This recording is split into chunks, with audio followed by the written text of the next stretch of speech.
Jesus, someone's cooked bacon!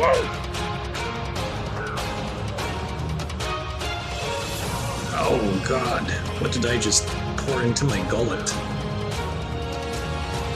I'd have her.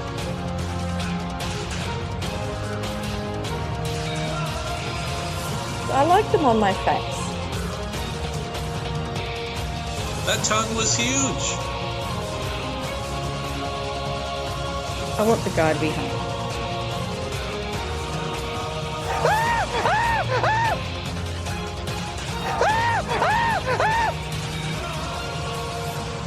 Welcome to the first episode of the long-awaited Amazing Race Australia 2 recaps from Reality TV Warriors. My name is Michael Armstrong, and joining me as always is a Canadian whose video collection contains one where someone claims to be very capable in swallowing 3 down and maintaining her dignity, Logan Saunders. Good afternoon. And the lady who lists building things as a weakness, unless it is an oubliette, Michelle Pearce-Donovan. Good morning. Good morning. The first Amazing Race episode that we've recorded in a while. In fact, I realised a few days ago that 2022 is the first year of the podcast that we have not done any Amazing Race releases. Recordings, however, is another story. Exactly, because yet again, just like with the Wisdom All ones you will be hearing after this one, we are doing this in 2022 because I want time off next year. Ambitious.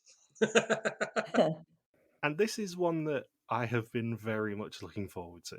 This is one that has always been floating around on the list of the historian's potentials. Yes. Yeah, it's funny because it's always between this season or Amazing Race 5. Amazing Race 5, as of this recording, is just wrapping up its stint on Netflix, believe it or not. In North America, not in the rest of the world. Well, I have a VPN, so... Yeah, I have to make this point every time people go, oh my god, Survivor's on Netflix, Amazing Race is on Netflix. It's like, no, it's not. It's only on Netflix in America. I paid for a VPN to watch the Winter Olympics when Jan and I were in Thailand at the start of this year. And now I just can't imagine not having a VPN because now it opens up a lot more videos on YouTube, a lot more different things to watch on Netflix. I bet it does. So this season was the last English language season that Logan saw in terms of old ones that he'd never seen and missed at the time, I believe. Yeah, that's actually true. And this is also the first one that I have vivid memories of the release of at the time. I remember the Facebook groups in this one. And I remember how many people from this season were on those Facebook groups and giving a lot of information out. Really? Yeah. Were they in the Your Team Number Facebook group? Yeah, they were. Do you not remember Michelle and Joe's comments or Sarah's comments, which you did respond to a lot, Michelle, because I was digging those out earlier? Oh, yes. Yeah. Or Sticky and Sam were very active at the time. And I mean, they still are on Twitter, but they were very active on Facebook at the time. I don't think Grace ever appeared, surprisingly, given some of the comments about her. I should note, I'll just get the story out of the way now. Because there was the story about Joseph and Grace later on in the season where we were trying to figure out what happened to them in the China leg. And then I think I was chatting with Emilia, and she said, well, I'll message Grace, but she doesn't really get back to people too often. So Emilia forwarded the question to Grace, and then a few hours later, Emilia said, yeah, Grace just left me on red. Oh. So I guess she's kind of notorious for that, where if people reach out to her, she's just not going to respond, or maybe just didn't have that pleasant of an Amazing Race experience. Yeah, at the time of airing, I think it was common wisdom that Paul was probably villainous, that maybe Sarah was a little bit villainous, that Michelle and Joe have their moments, and by the time that it actually finished airing, I think most people did not consider any of those the villain of the season. I think most people considered it to be Grace. Yep. And rewatching this premiere, I can definitely pick up on the slightly villainous vibes that Grace is going to end up having. Well, I mean, so get this note out of the way too. That first airport scene where she said, "Oh, have you guys seen the mother and son team?" And then Adam and Dane just look really puzzled, and then they clue in. No, we're pretty sure they're a couple, Grace. I mean, seriously, Grace, come on. You can see, looking at them, she's definitely not like What? She'd have to be like 50. Like, seriously. Come on. Yeah, this is the first of many, many jabs that Grace lands on Sarah during the season. And the thing is, I am a maths fan. I know the story that Sarah had on maths, so that comment is especially brutal when Sarah's introduction on Married at First Sight was essentially, my biological clock is ticking and I want a kid. And she ended the season by basically having to be happy in her own skin and hope that she could adopt kids because she was never going to find the perfect guy for her. That was essentially what she said at the end of the season. I was blown away. She was only 32 during the season. Yes. Yeah, she was 32, he was 24, I think it was. Yeah, that's not even that big of an age gap. No. No, it isn't. So let's just start off with why we would pick this season. This is the Michael McKay masterpiece, and it's always, not always, because there's going to be that one person on Reddit who was giving me a tough time about this, but it's always between this season and season 5 of the American version as which season is the greatest of all time internationally. Yeah, I know you said this on your blog for the premiere, that I always say that 10 of these 11 teams could come back on an All-Star, and it would be perfectly acceptable. Not that I would ever advocate for an All-Star, because, yeah, we know what that argument's like, but easily, the top 10 teams of this season could come back plausibly, and nobody would bat an eyelid, if 10 ever acknowledged the old seasons. Just the cast is amazing, and you know what? Sticky and Sam have wanted back in forever, especially Sam. He wants back in so bad. The other element of this for me as well is that I would say 11 of these 12 legs are really, really good. There is one leg that I will be criticising at some point during the season. You can probably guess which one it is if you know what the challenges are on it. I'm guessing the turkey. It's the stupid intersection one. But I would say that 11 of the 12 episodes of this season are really, really good. Do you think anybody's listening to this podcast, they click on and say, oh, our TV Warriors just talking about season 2 of the Amazing Race Australia. They click on it and they're thinking, what the hell? Aren't we not talking about the all domestic route? Aren't we talking about the first of 24 episodes? We are not. Who the hell are Sticky and Sam? I don't remember them. Were they one of the intruders? We are not, because we have much better things to do than talk about 24 episodes of television. That was hilarious. I know we try to avoid talking about the unfortunate Bo Ryan trilogy of Amazing Race Australia, but it's funny that for the past season that there was only one recap podcast. It was two different recap podcasts that had to team up together to recap Amazing Race Australia 6.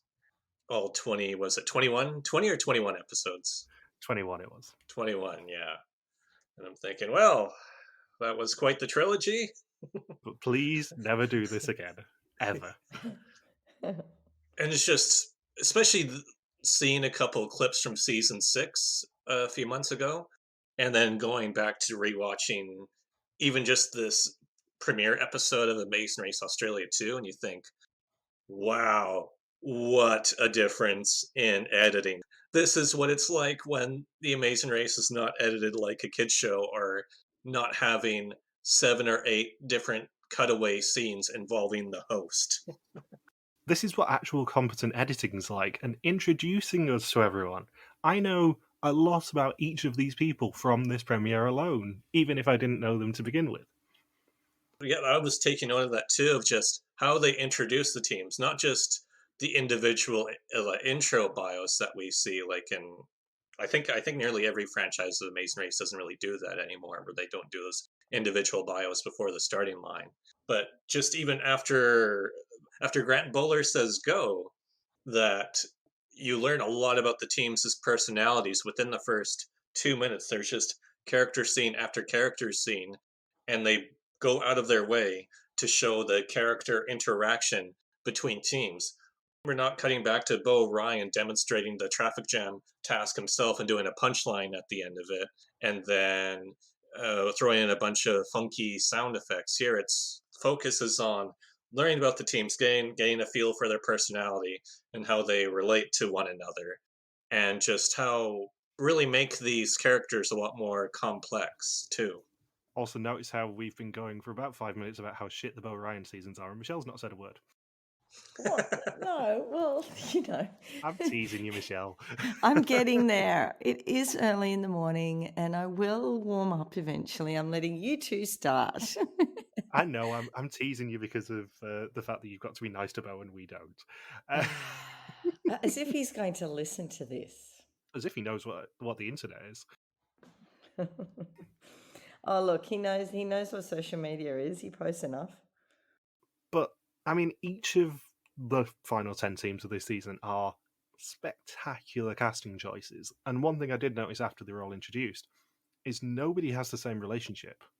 Yes, we have like more than one pair of sisters, but you have twins and you have Lucy and Emilia, who are, Yes. a whole thing of their own. And yes, you have dating couples, but you also have like Sarah and James having the cougar and toy boy aspects, or Kym and Donna having the what the hell, these guys are really intense aspect. Because that's something I did not remember from when I originally watched this season, is how very intense Kym and Donna are at every opportunity. Yeah, that's the thing I noted too, is that in the first couple legs, Kym and Donna are really intense, but then we'll get to the Dubai leg where just exhaustion sets in and you can just see the wind being taken out of their sails for the most part. But the first couple legs, they're definitely in it, and then just that fatigue really hits them, because that's another thing with this season. This is a very, very tough season of Amazing Race to be filmed. Yeah, it's 65,000 kilometers, which is above what the US has done for years. But it's also 4 continents, Grant says. I think you could probably say 5, but Grant does say 4. And it is really intense places that they go to, because they go to Manila, the most densely populated city in the world. Then they go to India, which is never an easy place to go to. Then we have Dubai, and then we have Cuba, which is an alien place.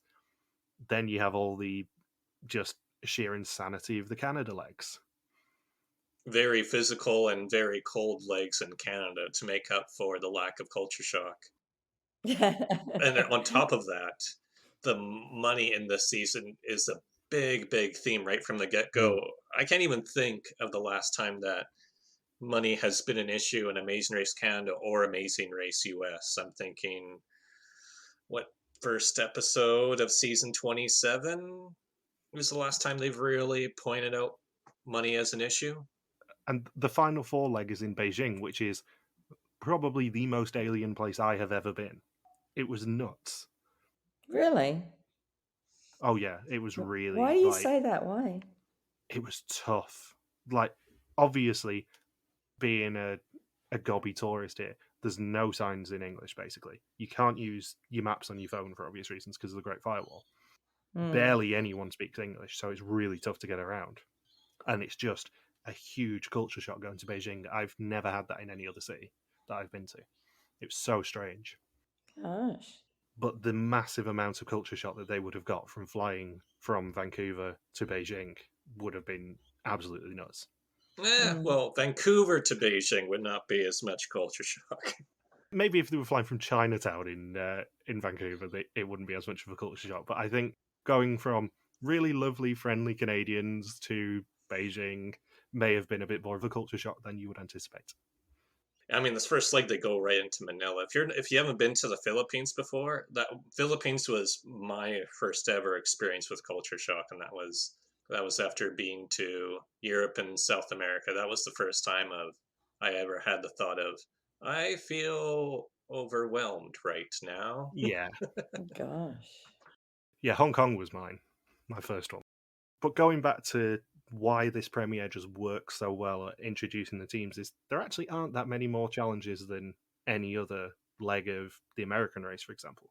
But because they have an extended runtime, I think it's about 70 minutes this episode, they have the flexibility to be able to fully introduce everyone and give everyone a character moment at least. And as you said on your blog, I think Taryn is probably the most under-edited person in this episode, but she still gets a big moment at the end of the episode because of the Salvage Pass. Yeah, she's still shown quite a bit. And One other thing that's become especially in recent years, so even because what my blogs were all for Amazing Race Australia 2 were all 2020, right? 2020, 2021? Yeah, so you wrote the intro to the premiere in the end of 2019, and then it was about April 2020 you started actually publishing them. Oh my Right. God. It was that long ago? That was, oh Yeah, my God. because it's Logan's first blog where he makes a COVID joke. All right. That dates Um, it. and what was, oh yeah, so since then, we've had, 3 seasons of Survivor where the diversity initiative has really taken hold, and then we've seen that's one thing you can give credit to the last couple of Amazing Race Australia seasons is, yes, they've really tried to focus on diversity. Here in Amazing Race Australia 2, when you look back at it with what's changed in the past couple of years with reality TV casting, that it's a very, very white cast. Mm. I think Adam and Dane are the only non-white team, because I know that's been brought up on. I think the Survivor Sucks message boards picked up on that, saying it's a really good season. We have really interesting personalities, but if you're trying to look for any sort of diversity, the first couple seasons of Amazing Race Australia is not. It's not going to cater to that. Yeah, Michelle, do you remember the story surrounding Adam and Dane's casting from the time? They were looking for an Indigenous couple. They They were were looking indeed. for one. So I don't know whether they even applied, but they were definitely needing one, they said. They were the only recruits for this season, right? I think so, yeah. So on your point about diversity, Australia 1 had huge complaints about it being basically all white. So they set out to say, we are looking for an Indigenous team this time.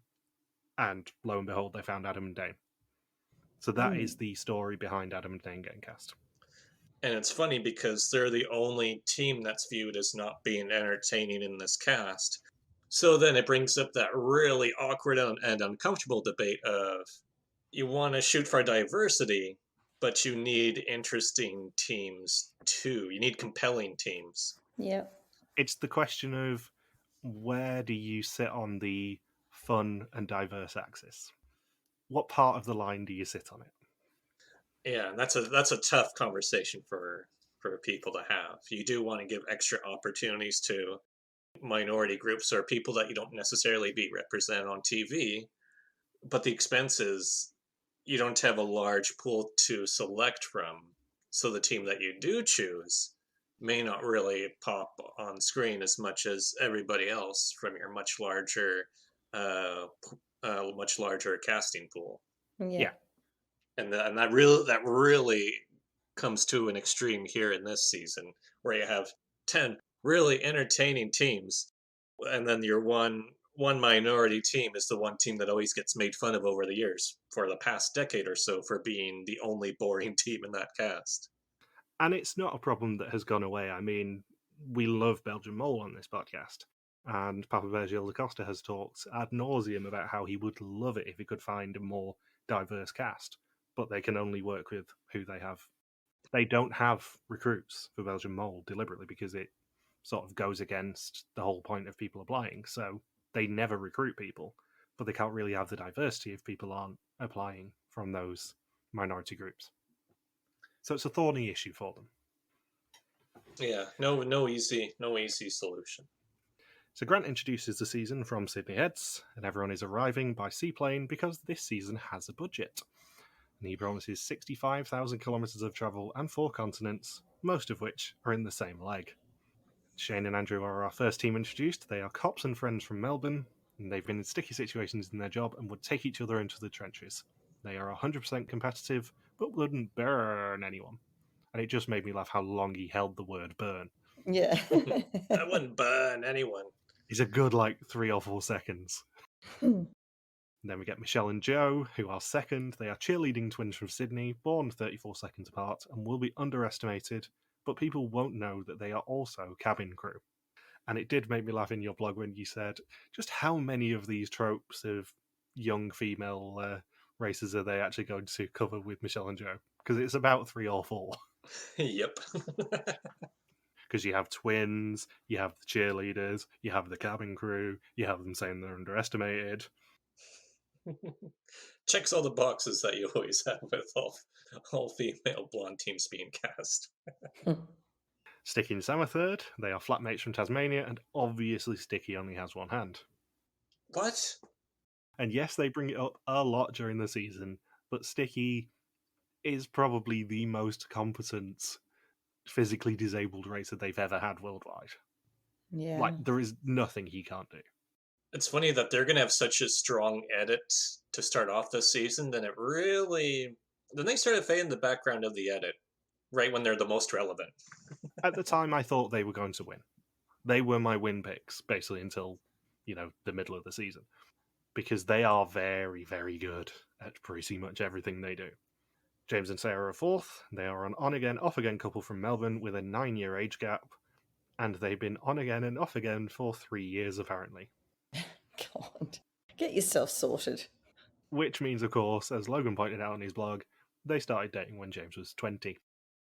They're complete opposites and sort of like a car accident that you just can't look away from. That's the sort of team you always want to cast. Is just ones who are hot messes, but know they're going to be hot messes. Adam and Dane are fifth, and they are cousins from New South Wales. They will never get lost due to their indigenous heritage. And it feels so inappropriate for me to say that. Dane wants to prove to Adam that he can go 24 hours without looking at his own reflection. Yeah, I forgot about that. I thought, okay, this gives them a bit of interest because it's something weird to say, But it doesn't go anywhere. No, it doesn't. We get one scene of them washing their hair after the pig detour, and then them being models doesn't get referenced at all or being a part of their story for their brief run on this season. Yeah, the thing is, they get overshadowed on that by Sarah literally jumping into the water barrel. Like a freaking rap music video. Do you think that Adam and Dane had ever seen this show before getting cast? Nope. No. Just with some of the stuff that they do in this episode, I don't think they've ever seen this show, even when they were in Sequester, being perfectly honest. Yeah. Sue and Teresa are sixth. They are hairdressers and friends from Geraldton, WA. Teresa is Sue's boss, and they are big fans of big hair and always get the hippie tag. And it's really important to them to always put out that positive vibe. It's funny because the last season of Amazing Race Australia went all in on this with having the quote-unquote vegan warriors. Was that their team nickname? Oh, were they? The vegan warriors, and then they refused to do any task and just didn't show any major competency in line with the Amazing Race. And then here you're going to have Sue and Teresa, who are going to do much, much better and are much more competitive, I would say. It's a big lesson here, too, that the newer seasons have lost, which is you need to cast teams who are simultaneously entertaining and competitive. Yeah. I know this is just going to turn into a roast of Amazing Race Australia's reboot, but you cannot look at the cast list of Amazing Race Australia 6 and not think those titles are stupid. Just call them friends. Call them siblings. You don't need a unique tag for everyone. This season has it, but it does it organically. Correct. Yeah, it blew my mind when they released the cast that they were just like vegan warriors, or the really patronising one that Heath and Tony got that changed halfway through the season, Memory Makers, I think it was originally, which is really patronising. The seventh team up is Ross and Taryn, who are a quote-unquote athletic father-daughter team. In a previous life, he played AFL, but he now runs a business. Second best was not good enough when he played AFL, and she's about to move out and wants to prove that she can be independent. Basically, every single parent-child team trope in one. Why didn't he keep the mustache? Him and Hal Johnson could have had some brilliant conversations about their mustaches. Yeah, they don't even have to, use their lips. Just their mustaches do the talking. Their mustaches just flap up and down. How old is she? She's not very old in this season. 24, I think it was. Okay. She was in her early 20s, I think. Okay. One thing I find I can't stand that she does is just stand there with no expression on her face. It's just really weird to me. But anyway. Taryn was 27. Oh, Oh, older than I thought. okay. And I've also just found their bio. And when Ross says he's a business owner, he means McDonald's licensee. Awesome. Ah. At least it's not Hungry Jack's. And then we get to the stars of our season, and if you don't know how they're doing this season, I mean, you'll be able to tell that they do well, because we're going to talk about them a lot. It's Lucy and Emilia, who are Woohoo. 8th and iconic. They are sisters and teachers and come from a traditional Italian family, so obviously they're making pizza. They do everything together, they live together, they work in the same school, and they have both ended up teaching Italian. They were also cast for season 1, but had to pull out because their mother got ill and were guaranteed a spot on this season. It worked out well. It really did. Can you imagine them in the season 1 cast? They would not have done nearly as well, I don't think. No. Thank God for the Salvage Pass. Yeah, the sheer amount Yes. of great moments that we get from Lucy and Emilia in this season. I mean, I cannot wait to discuss them all. But imagine if they were on season 1, and imagine if Ross and Taryn were selfish. Oh. If there's any argument to be made for why the first leg of a season should have a non-elimination leg, Lucy and Emilia would just you just have to point to this episode if anyone is still keen on making that argument. Yeah. You know what? I don't think anyone would have not given them the salvage, except probably for Paul and Steve, if they could actually have got their act together. I think everyone else would have let them through. Everyone would have let everyone else through. Everyone would not have let Paul and Steve through. Yeah. Yeah, Paul and Steve would have let Lucy and Emilia through if they had the Salvage Pass. You think? Yep. Because this came up a lot in the discussion when I was doing the blogs, because I was talking to Lucy and Emilia a lot, but Paul and Steve and Lucy and Emilia were really close during filming. Oh, okay. And I think they're still in contact to this day, because Paul, I thought they saw Paul in person a few years ago. Okay. Paul and Steve were the only team who nobody else, apart from probably Lucy and Emilia, because they're lovely, would have actually let through this episode. Everyone else would have got saved. Yeah, and you could even notice the bond between Lucy and it, because now that I know, because I didn't learn about the bond between Lucy and Emilia and Paul and Steve until towards the end of my blogs, because then Emilia kept bringing it up. Because I was trying to, believe it or not, I was really crossing my fingers for a Paul podcast. That didn't happen. But There's still time. Yeah, because then that came up in a lot of conversations. So now watching the season through that lens, one thing to note about this premiere that jumped out at me is that Paul taunted or made fun of every single team, almost every single team, except for Lucy and Emilia, despite how much they were building the rafts together. Paul never taunts them or makes fun of them, or has any sort of throwaway remark. Even from this episode, right, even from the get-go, he leaves Lucy and Emilia alone. Because he starts with running backwards, taunting. Who's he running backwards after the starting line, yelling at them to hustle? Is it Sticky and Sam who he taunts first, and Kym and Donna, I think, are the main targets. Because Kym and Donna really, really hate Paul immediately. There's a couple of Donna quotes. And then he makes fun of Michelle and Joe, saying, "Oh, I thought they were bimbo-ish, but they're more capable. I want to be the only forward thinker here. I want them out." That's crazy. I mean, seriously, you think you're the only one that may have some kind of brains on The Amazing Race? Like, oh my God, that guy. Maybe he's just gone to 2022 and seen Amazing Race Australia 6 and realised, yeah, he might actually not be wrong. I don't think anyone in the entire season makes fun of Lucy and Emilia, though. That's the thing. I think they are two of those people who it is like kicking a puppy if you make fun of them. I mean, don't get us wrong, we will try on this podcast. Oh boy, we will try.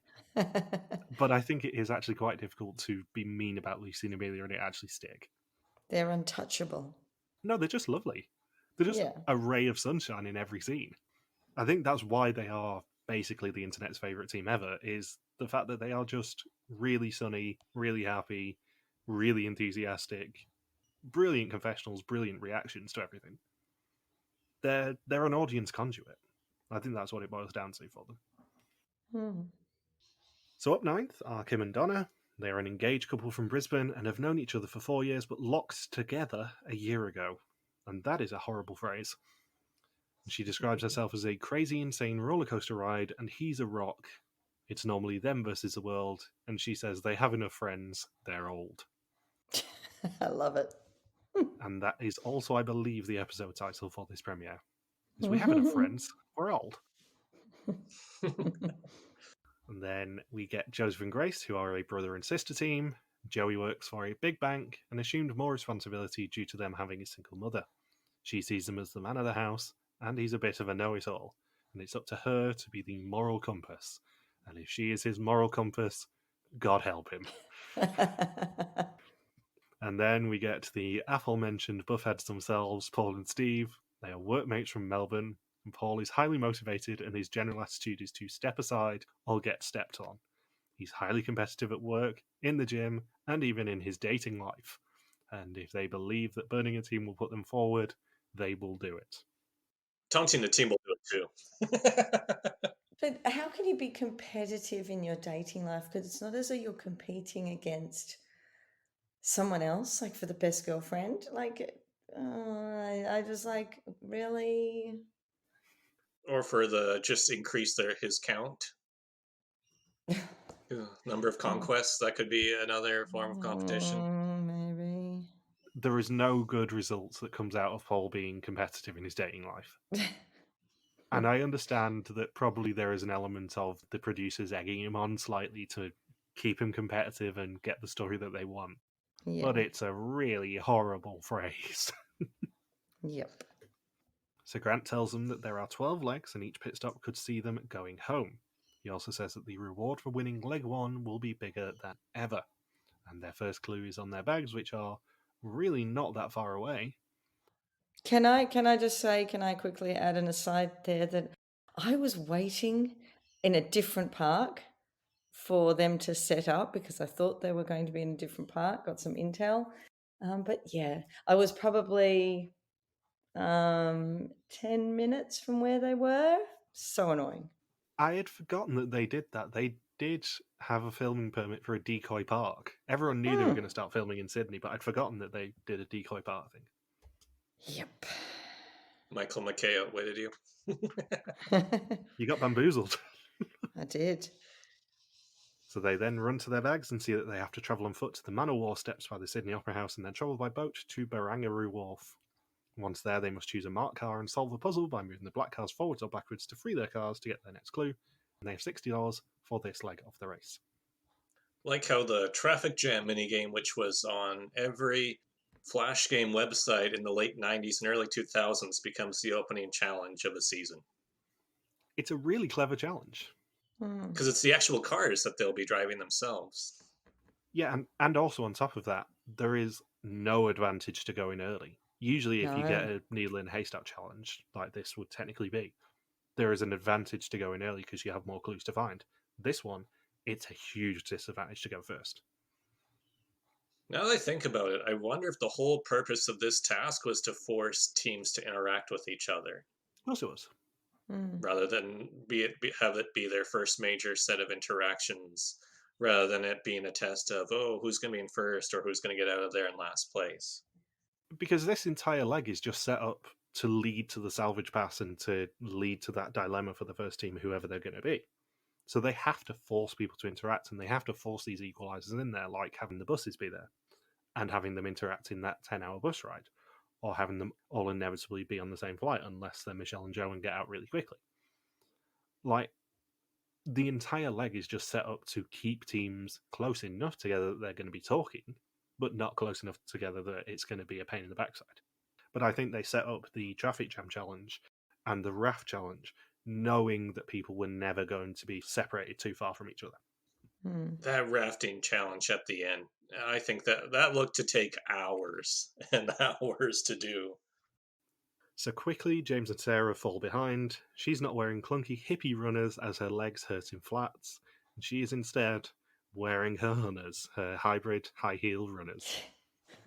Jesus. The amount of adverts for this season that featured the hunters. was ridiculous. You go from Paul running backwards, taunting teams 1 second, the very next second is when they show Sarah and her hunters and her short skirt. And what Thinking, is she wearing? There is no support on the top half of her body either. I'm like, oh my God, woman, you are so not prepared.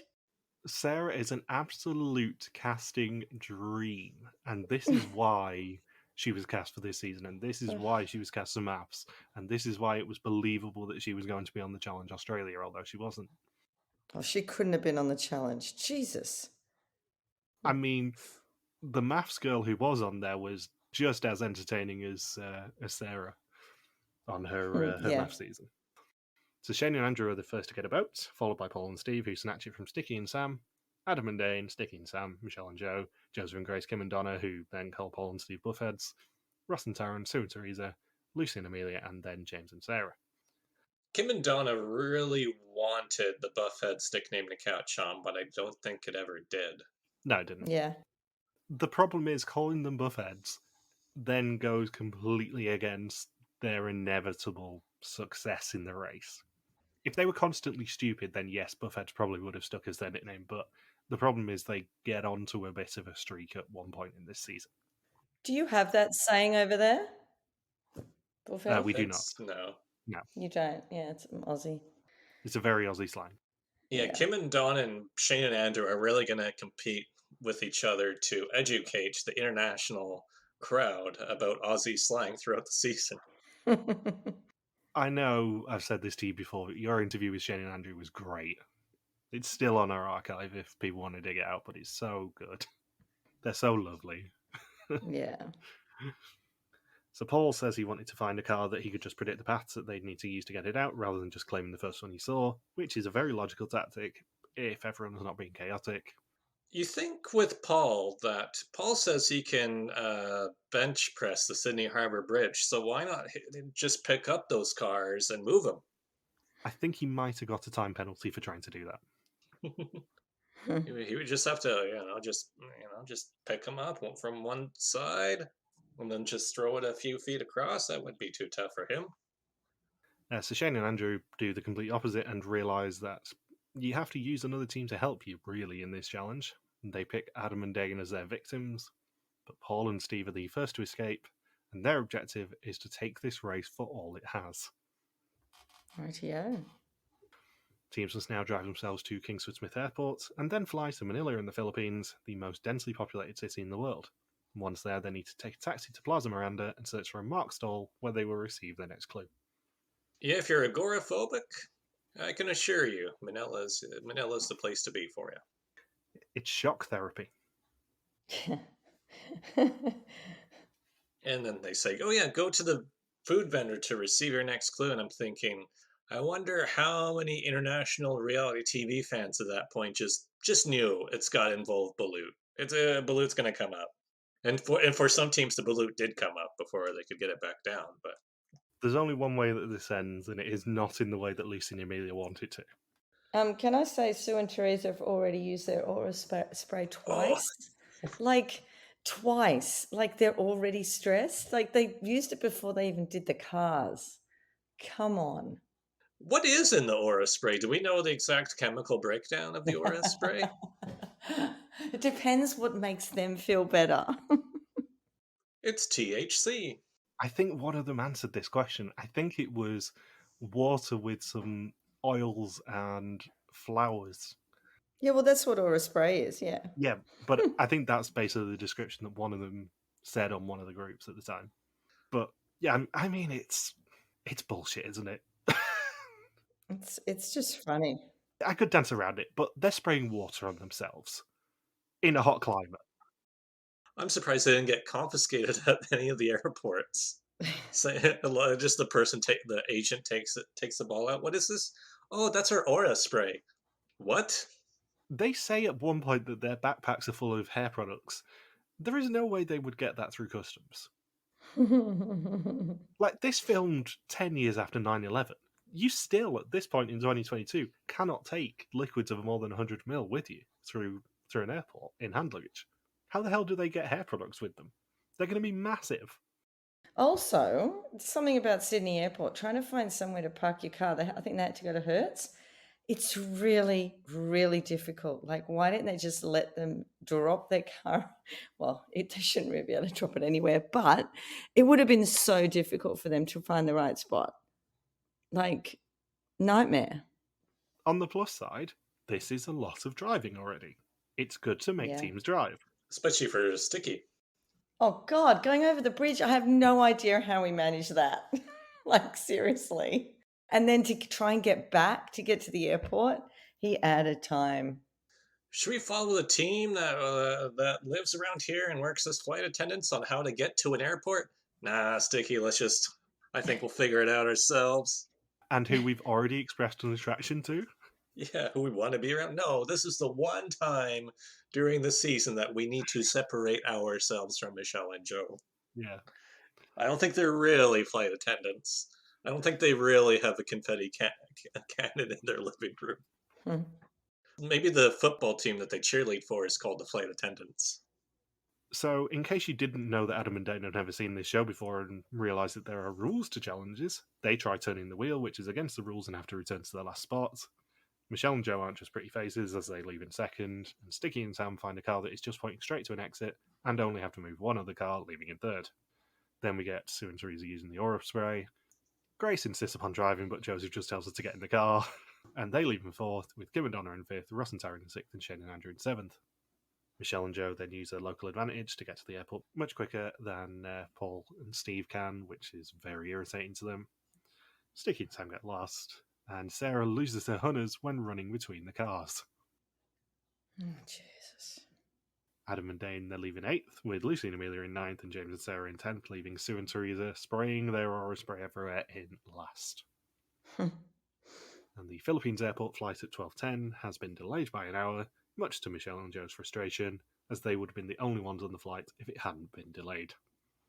Then everyone arrives at the airport. We get the Adam and Dane and Joseph and Grace scene where Joseph talks about the lady in the heels and her son.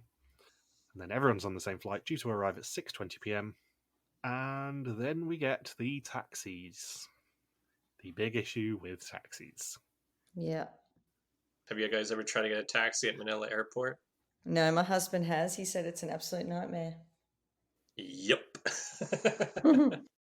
Meeting up with somebody there is already tough enough because everyone has to wait based on the first letter of their name. What? So that's already tricky. Yeah. I think you've mentioned that before. Isn't there like a holding pen where people aren't allowed into the airport if you're not actually taking a flight? Yes. Oh, right. That's not even common knowledge for people. Yeah, you can't enter any airport in the Philippines unless you're departing on a plane. So you have to show the proof of your boarding pass, or if you don't have your boarding pass now, just proof that you're about to have a boarding pass, and then they let you inside. So you can't just go inside the airport to say goodbye to somebody. You can only say goodbye to them outside of the airport. Oh. So there's always security to confirm you have a boarding pass. Then they let you inside the airport. And then when you arrive, no one can meet you inside the airport. They have to wait, especially in Manila. It's an area far away, lots of walking before you get there. Maybe not lots, but more than you would expect, to an area where it's just crowds of people that are sorted based on letters. So say if your first name starts with the B, you have to wait in the A to C area. So everyone's just all sort of based on that way. And the fun part is when I would go there to meet Gianne's about 4'11", so to pick her out from a crowd of about 30 or 40 people all waiting in their little box there, she had to keep jumping and yelling out my name to get my attention. And then from there we used the Grab, which is the equivalent of Uber there, because that's in a separate area too. And then you get in there, and then to try and hail a cab it's just really chaotic there, especially the first time when it was just me going into Manila solo when I hadn't even met Gianne yet. Just trying to figure out the cab is really intimidating there. So when teams get to the Plaza Miranda and find the marked food stall, they're shocked by the fact that it's an eating challenge. And each team has to eat 8 balut, fertilized duck embryos, to receive their next clue. 8 is a lot. 8 Like- is a lot. A lot. The vegan warriors would have quit right here. Yep. They quit over a tannery task. Of course they'd quit right here. But could you imagine? You imagine production going, Jesus, they're quitting before we've even begun. How would you have done with Balut, Michelle? Look, I had an opportunity in Sydney to eat one on a race about 2 months ago, but then one of my teammates took one for the team and just shoved the whole thing in his mouth at once. So we didn't have to do it. I was ready to do it. I said, as long as he hands it to me with my eyes shut, so I don't have to look at it, I'll just eat it. I mean, I would have been terrible with it. Even as a meat eater, I would have been terrible with this sort of stuff. Yeah. I would have had to do it, but I wouldn't have been happy about it. Oh, not happy. No, Jesus, not. I mean, there are certain teams who absolutely chow it down, but that would not be me. No, me neither. So the other Michelle is a very picky eater and struggles immediately. And Joe says it's not the taste of the problem, but the texture of the balut. And in case you didn't notice, there is a really subtle hint with Michelle and Joe that this season may be sponsored by Pump Water, given that it features rather prominently on all their tables. And they are swigging it down. The best way to get down balut. Get down those fertilized duck embryos with Pump. Donna is allergic to eggs, so Kym has to eat all 8 for his team, which is, really rank for him, that. It's a real Bruce Bogtrotter moment. Paul knew what balut was, being half Filipino, but he's never had it. It tastes just like a chewy egg, apparently. He hasn't even met all his cousins. And he thought upon meeting them that Donna might be a dominatrix, and Kym might be a slave. Oh, God. Family-friendly television, this. Oh, God. Steve then sets the pace and chows down, motivating Paul, and they are the first to leave. And teams must now sign up for one of 3 charter buses leaving 30 minutes apart to the town of Daraga, 10 hours away, and find a snake charmer outside of the Kagsawa ruins to get their next clue. That would have been longer than a 10-hour bus ride. I looked it up on Google Maps again. It says that from Manila to Daraga, it would be 10 hours if you're driving in a regular car. But I don't think they're accounting for the ridiculous traffic and poor road conditions. So I'm guessing that bus ride was more like 12 or 13 hours. It's not an ideal way to spend your time. Especially with a bunch of people who just ate balut eggs. But I think that's their sleep, isn't it? That's their sleep time. God, if you can't sleep on a bus, you're just going to be totally rooted. So Sticky and Sam then have a problem with their taxi as the fare slightly goes up a bit. They have 2,000 pesos to spend for the entire leg of the race, and they spend it all on their taxi. Yeah, they got scammed big time. I think I covered in my blog too, where we figured out the price of what it should have been. Well, Lucy and Emilia themselves said 140 pesos. Even then, that's on the higher side of things. So the fact that that's considered high, and Sticky and Sam paid 2,000 pesos for a taxi cab ride. And I think the driver was also pretending not to speak English all that well, because it looked like he was intentionally misunderstanding what Sticky and Sam were trying to say. Because that's a tactic too, I've learned from my travels. Of course he was. He gets loads of money out of the stupid tourists. Yeah. So Emilia says that balut is her worst nightmare, and Lucy tells her to think of bad Thai food. Because that's so much better. Kym and Donna leave in second, with Ross and Taryn in third, and he says that she was very capable of swallowing 3 down and maintaining her dignity, which is the sort of thing that I would love to hear from my own father. Joseph and Grace leave in fourth, with Adam and Danny in fifth and Shane and Andrew in sixth. And Teresa says that she's a member of Greenpeace and WWF and only donates to anything to do with animals or the environment, so she hopes that the universe will forgive them for doing this challenge. Now, I didn't peg her to be the type to donate to Vince McMahon and The Rock and Stone Cold Steve Austin, but hey, any cause, right? I think that reference is so old that it was actually probably less time between when they actually changed the name and this season airing for the first time than it was now. Yeah. WWF. Come on. It'll always be wrestling to me, damn it. Lucy and Emilia then leaving 7th, and Lucy shushes Emilia for talking about it in the cab. Sue and Teresa leaving 8th, with Sticky and Sam in 9th, and James and Sarah in 10th, leaving just formerly first place Michelle and Joe in last. I got nervous seeing Sticky and Sam being forced to ride on the back of a jeepney, since that's by far the cheapest form of transportation to get around the Philippines.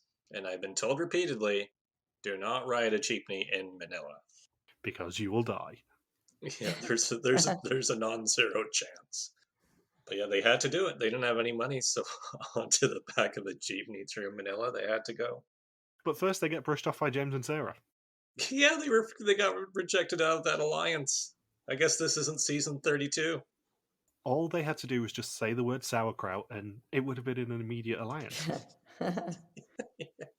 Oh my god, no one's going to understand what you're talking about. We put warnings on the Historians episodes so that things from previous seasons can be covered. It's fine. You know what's funny though? About half an hour before we podcasted, or 15 minutes, I had to write the word sauerkraut. And I'm like, Jesus, I can't remember how to spell this. So I went to Google and here it is. So Kym and Donna are the second on the first bus after Paul and Steve, and in a foot race, Adam and Dane beat out Joseph and Grace. Shane and Andrew's driver's quote-unquote shortcut is actually a long cut and takes them a bit longer than anticipated. Ross and Taryn are second on bus number 2, with Emilia in third and Sticky and Sam the last ones, ahead of James and Sarah, which might be a little bit of karma. First of many bad taxi rides for Shane and Andrew. Sue and Teresa then arrive first at bus number 3, with James and Sarah in second, and the first bus departs with Paul and Steve gloating, Adam and Dane trying to get some sleep, and Donna seemingly riding Kym as he's trying to sleep. Don't know whether you guys caught that. Yes, I did, because I caught it the first time. You didn't mention it in your blog, which was one of the reasons I was checking your blog, but... I didn't? I was waiting for that, because I thought that was mildly amusing for me. Yeah, I don't think you put it in your blog, but yeah, they end up sharing one seat from what we see. Oh, God. So not only is it bad enough them trying to get some sleep, but they're probably having to deal with Kym and Donna riding each other in the bus. Maybe she had like her legs against the seat behind her to make it more comfortable. Yeah, maybe. It's just like dogs sleeping in certain awkward positions. Maybe that's just how Donna sleeps. She has to be sleeping lying on top of Kym at all times. Okay. So Michelle and Joe then finally finish the balut with a cry from the audience of "Go, Super Twins, go!" And they are told that the last charter may not wait for them, and Shane and Andrew arrive third for the last bus, with Michelle and Joe in last.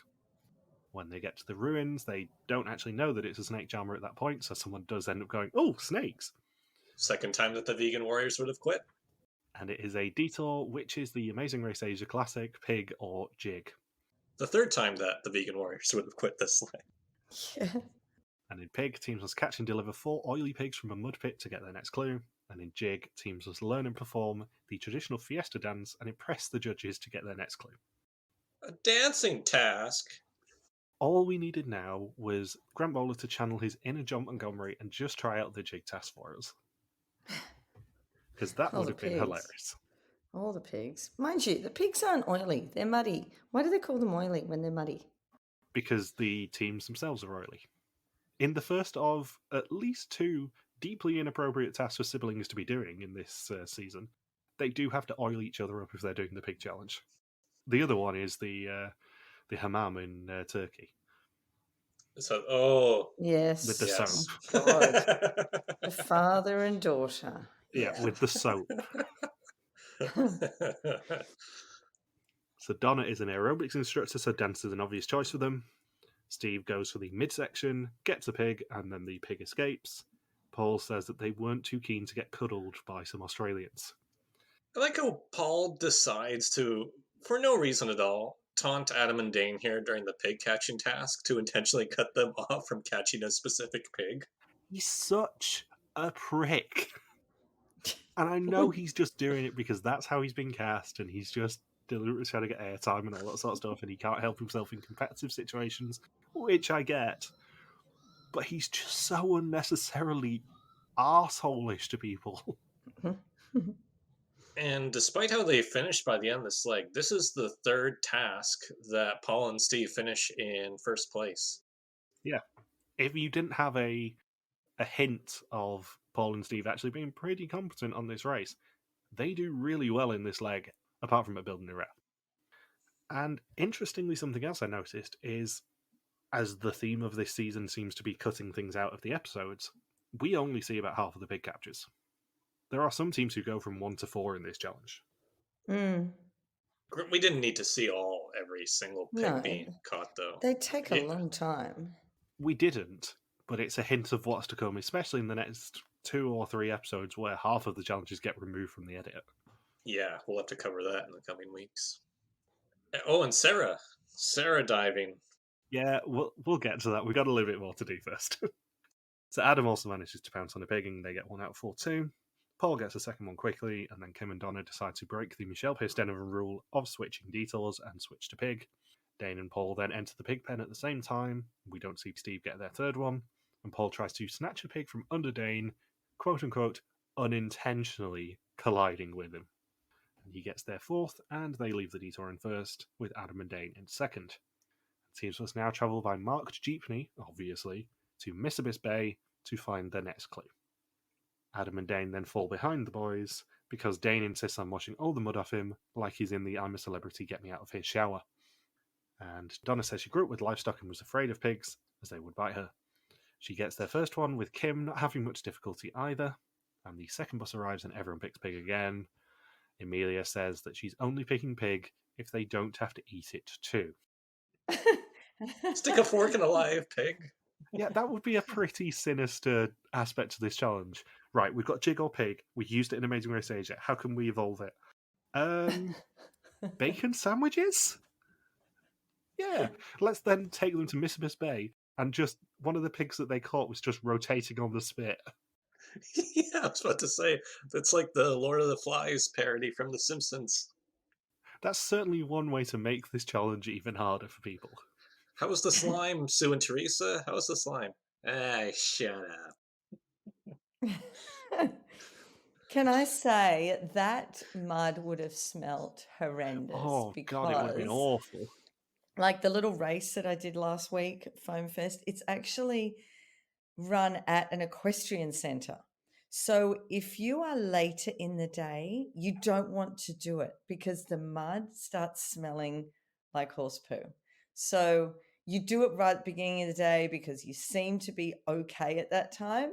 But I was just thinking, oh my God, the smell of that mud. It's something now I know, but back then I didn't even think about it. But God damn, it would have been disgusting. They must have hummed.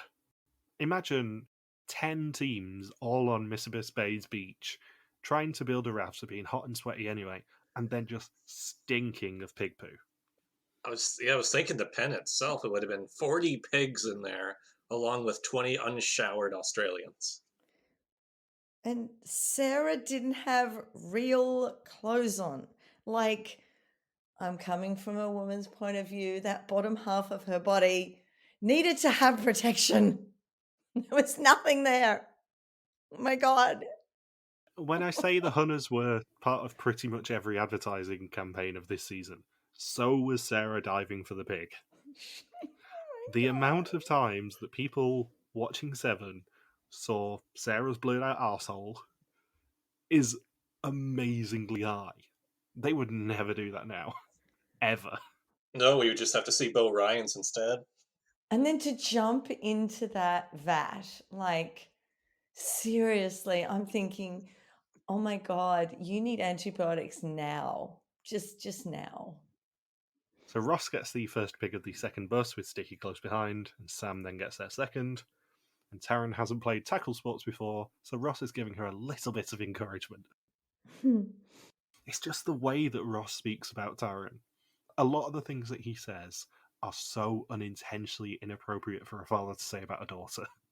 Like, I don't think he said the she chowed 3 down and kept her dignity thing with any hint of irony or any hint of how people would actually hear that. Yeah. But it's delightful. It's just wonderful casting. Sticky and Sam the lead in fourth, with Joseph and Grace not so much. Ross and Taryn leaving 5th.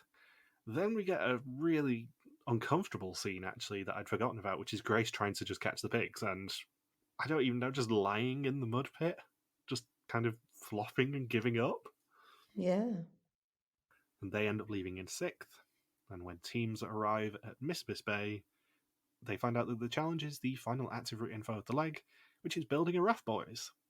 Once their raft is built, they will need to paddle it to Mossburn Beach, the pit stop for this leg of the race. The last team to arrive may be eliminated. Third bus arrives and Michelle and Joe and Sue and Teresa both pick Jig. Catching oily pigs is, however, right up Shane and Andrew's alley. Michelle and Joe's dance teachers have always taught them the two main things about dancing are tits and teeth, so that is their tactic. And when they started adding their own bit of flair, that is when they stuffed it up and the judges hated them. Yeah, the judges did not have much of an expression on their faces. They were so nonplussed by anything that Michelle and Joe were doing. And bear in mind, next week we're probably going to be talking about the confetti cannon intro. I love Michelle and Joe's intro. It is one of my favourite title shots of all time. And that is like primo tits and teeth behaviour, that intro shot. They know what they're doing. Just the judges don't care for it in this challenge. Lucy and Emilia then get their 4th pig and leave in 7th, with Shane and Andrew in 8th. And when Sarah dies for a pig, the crowd get a little more than they bargained for, as she is wearing just a rah-rah skirt and her G-string. And they do leave in 9th. That's just iconic. It's just iconic, isn't it? Like, top 3 Amazing Race memories it's just there. So she then dives into the big barrel of water as she got mud everywhere. And by everywhere, I mean everywhere. Yep. It's like she was pretending like she was in a jacuzzi in a music video. And then Michelle and Joe switch to pig after getting a bit frustrated with the dance challenge. Joe struggles, so Michelle shows her how it's done, but then Joe cannot grab a pig. Adam and Dana are the first to put their raft in the water, and seeing them there makes Paul and Steve panic. And then we get a storyline that I'd completely forgotten about, which is Kym and Donna being very gung-ho about paddling. Apparently they love to paddle. Yeah, I'm not sure whether that is paddling in the sense of what Paul and Steve thought they got up to in their dating life, or whether that is paddling as in rowing. But the amount of times that they say they're really into paddling, I think Paul may have had a point there. Paul and Steve then put their raft in and immediately sink. And then Michelle and Joe leave in 10th, making it do or die for Sue and Teresa. And they end up having to pick one of Grant's 3 boxes to try and save themselves from elimination. They get the aura spray out, and producers just say yes to keep them from being too far behind. It's one of the more egregious examples of what we assume with dance challenges of the producers get a little bit more lax on the approvals the later in the day it gets. They are not in sync when they get that approval. No, Sue and Teresa, no way. That was a fake it till you make it moment. Their last move is a good 5 seconds apart from each other. And it's really, really funny to me. It's like, oh yeah, you're the only ones who completed this today. And it's like, really? That was the best today?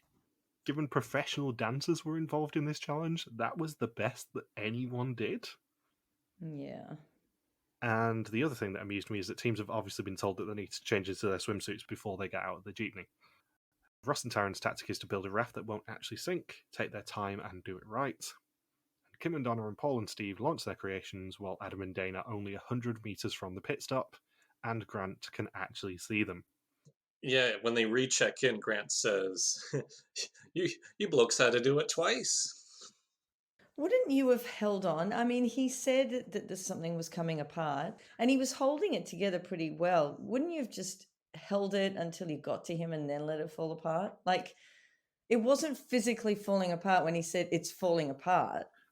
There was a boat alongside them, so I have a suspicion that there may have been a producer on that boat going, no, your raft sunk, you need to go back to the start. There was a green boat, I think it was, that was sailing very close to them. So there must have been someone shouting, no, go back. Right. That's my suspicion on that, because yeah, you're right, Adam and Dane probably could have held on a little bit longer than they actually did. And Ross and Taryn were the 4th team to actually put their raft in the water, but now they have to just try and be successful. Paul and Steve's raft disintegrates. And Kym and Donna say they're pretty powerful paddlers, and their raft was good for strength but not for speed, allowing others to overtake them. Ross and Taryn have a very good tactic of just doing big strokes for 10 to try and get some momentum, and he wants to prove that at 55 he can mix it up with the youngsters. Which I'm sure Michelle really appreciated that comment. Oh, God, yes. Ross makes it sound like he's like on death's door by Yeah, saying it makes it sound like he's like 70. I'm so old at 55 years of age, I just want to keep up with these youngsters. Jesus Christ. I want to keep up with these youngsters like Kym and Donna. Yeah, Kym and Donna are not that much younger than Ross, I think. No, I think they're Yeah. I think they were, like 5 years younger than him. That's it. I think they were in their late 40s. Yeah, I thought there was 40, 49. Yeah, so Kym was 46 and Donna was 42. Oh, there you go. Paul and Steve then have a bit of an argument about Paul wanting to give up, and he wants to either take a penalty or reset the challenge. And in Lucy's opinion, you should just put tiles or slates down at the beach. She hates sand. Woman after my own heart. I hate sand too. Kym then starts a sentence with, from my experience in paddling, and it's like, we know you paddle, shut up. Ross and Taryn overtake them to come in first, and for winning this leg of the race, they win $10,000 cash and another equally valuable prize, the Salvage Pass. And they can either use it to gain 1 hour at the start of the second leg, or they can save the last team to arrive. And they have until, let's be honest, Lucy and Emilia arrive to make the decision about what they're doing. And the second team to arrive is Kym and Donna. Michelle then accuses Joe of fake rowing. Oh, jeez. Andrew has a brainwave and they lie on their raft because of their weight. Paul and Steve then decide to reset the challenge. James and Sarah come in third, with Sue and Teresa in fourth, Sticky and Sam in fifth, Joseph and Grace in sixth, and Michelle and Joe in seventh. Lucy and Emilia say that it's all about getting to the pit stop and not giving up, and they reread the clue and realise that it doesn't say anything about getting help to build the raft. They find a local to help them do it, and Paul and Steve spot them doing that, but Paul thinks that they're just packing up and going home. Which is a weird thing to think. Yeah, they're just packing up. Like, seriously. You said on your blog that if they did that, they got a penalty, Logan, but I don't think they say that in the episode. I was like, I wonder why you said that in my blog then. Yeah, I don't know. They weren't allowed help. That had to come from somewhere. Yeah, I wasn't sure whether you had any inside information on that, because it's never actually stated in the episode that if you ask a local for help, you do get a penalty. Because it was about to get dark, so I don't know if that influenced production to say, hey, you can't ask for help now. I feel like that might have been more of an Emilia thing. Yeah. Also, if both of the final two teams out there got a penalty for asking locals to help, it would have got cut because it won't have made any difference. Mm. But I do actually suspect that production may have put some locals out there to help them, given how dark it was getting, because sunset at that time of the year when they filmed was about 6 o'clock, I think. It's always 6 o'clock. 6 o'clock is always sunset there. I know we looked this up when we were doing the Hong Kong Philippines episodes, but I think it was about 6 o'clock, between about 5:30 and 6 o'clock sunset. So they would have been out there for, assuming the bus time was accurate in terms of it being 10 hours from them leaving at, 12:30. They would have been on the race course just on this half of the leg for, let's be honest, 8 hours at that point. 7-8 hours. They must have been shattered. And you don't want to be in the water at that time. I mean, I don't know what sharks are like around there, but you don't go in the water at all in Australia at dusk unless you want to get taken. You know, it's the time. And I'm thinking, Jesus, why are they out at night time? So the Australian in me is going, get out of the water. I don't know who you shark, I was waiting for Liam Neeson. but I will find you and I will kill you. That's the inner monologue of a shark there. So Shane and Andrew checking in 8th, with Adam and Dane checking in 9th after those blokes doing it twice. You blokes did that twice. See, I don't understand how people can hate Grant Bowler. He's so deadpan funny with some of these comments. I will be championing Grant a lot during this season because I do love him dearly, but I don't understand how anyone can think that he's a boring host. He's very dry and very funny with people. So when Lucy and Emilia put their raft in the water, Paul and Steve realise that they got help, and Paul then runs to get help from a local as well, and Emilia feels that that is fair. Paul and Steve get in the water last, but begin to catch up and do check in 10th, with Lucy and Emilia checking in last. Grant informs them that it is a predetermined elimination leg, but there is a chance that they could still stay in the race. And Ross and Taryn emerge from the darkness. Who's that? Who could it be? It's John Cena. I think Lucy and Emilia thought when they were appearing from the smoke that Ross and Taryn were quitting. Ross and Taryn were going to be like, we've got an injury, so you're going to take our place in the race. Oh, I'm 55 years old. I don't know why I signed up for this. I think that explains their reaction, because I think it's Emilia gets a bit tearful when she sees that anyone is walking through the fog. And she's like, oh shit, they're quitting, aren't they? Are we going to get a second chance out of this? And then, obviously, Taryn completely dead-faced. And Grant explains the twist, going, oh, they won the Salvage Pass. They can either give themselves an advantage or give you one. And then he gets them to do a pitch. Why should you stay in this race? And Lucy and Emilia are just like, yeah, I don't know, really. Do it if you want. It is the most non-committal pitch in anything like this ever. They were so taken off guard and very unprepared for this twist. It's so funny. It really tickled me how badly they pitch. So bad. I wish that if the team decided to just use the 1 hour head start for the Salvage Pass, that instead they just pushed the eliminated team into the water saying, we've decided that you guys are out. Bye. If they'd arrived any earlier, what you couldn't see is behind Grant there was a set of 2 planks, and Ross and Taryn would have got to either push a button to release them into the, let's be honest, Shark and Liam Neeson infested waters, or just tell them to walk off the plank because they're still in the race.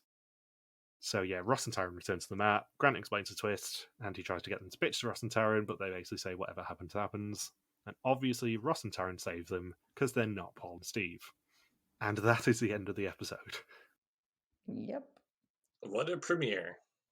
So next time, teams fly to Delhi. A Bollywood extravaganza test teams. There are cows that need a milking. James and Sarah unravel, and someone's race is cut short as Grant cannot check them in. What a premiere indeed. I'd forgotten how fun this premiere is. It's a long episode, obviously, acutely aware of the fact that Logan's got a jab in 10 minutes, but it is a very enjoyable premiere, and we know so much about each of these 11 teams just off the back of this premiere alone. Yep. And next week the real fun begins because they're off to India. I can't believe they go so quickly from one country to another. We're just not used to seeing it now. No, because there's not a private jet that flies them between them, Michelle. Have you guys got anything else you want to say about this premiere?